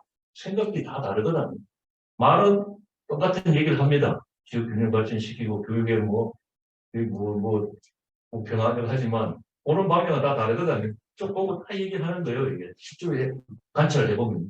그렇기 때문에 그래가지고는 정말 어렵기 때문에 아까 결국 부의사님들 정말 이게 판이든 틀을 한번 좀 바꿔봐갖고 제도해야 될 시점이 아닌가. 교육도 이제 정말 그렇게 해서 뭐 전체 공론화 시켜가지고 교육의 전문가분이든 또뭐 비교육과든 학부모든 또 뭐 대학 젊은 친구들 뭐 대학생 되면 이미 거의 우리 옛날 40대하고 비슷비슷한 수준이니까 같이 좀 모의하면서 좀 발전시키면 끝나. 그 아까 우리는 같은 사립대학에서 네. 그좀 느끼는데 국민대학의 학생 모집이라는 방법을 국민이라는 말을 쓰게 해도 국민이라는 것만 가지고 학생 모집하겠다. 요새 뭐 네, 그래 그게 사립하고 국민하고 똑같은 서비스 하는데 국민 왜 세금 드는데? 그렇죠. 하여간 오늘 좋은 말씀 감사드리고 제가 특별히 따로 뭐이 결론을 맺지는 않겠습니다. 논의되는 것 자체가 충분하니까. 근데 이제 하나 말씀을 드리는 거죠. 하도 특별을 좋아하다니까 특대한민국을 좀 만들면 어떡할까? 정말 특을 하도 좋아하니까 네, 그럼. 특별자치회가 뭐 특대한민국을 만들면 되지 뭘 그렇게 그 다음에 이제 하나는 모든 것은 이 점수를 매기는 데서 본래 제가 요새 좀 스트레스를 받는 게 요새 코로나 때문에 내가 한참 노래를 안 했더만 점수가 안 나오는 거예요. 그래서 노래방 가는 게 스트레스예요. 노래도 스트레스 받으면 해야 되는 나라가 대한민국. 그래서 그런 걸 좀 바꾸면서 우리 교육이 잘 되기를 기원하고 오늘 특히 나온 좋은 안들이 정책에 반영되어서 우리나라가 좀 더 저는 개인적으로 우리나라가 이 선진국이 아니라 선도국으로 가는 진통이라고 보고 우리가 선도국으로 한번 가보자는 그런 뭐랄까 꿈을 당연히 버리지 않고 열심히 하고 있습니다. 어쨌든 간에 오늘 귀한 자리에 대해서 발표해 주신 오늘 너무 감사합니다. 요즘 최신한 거 마치 감사합니다.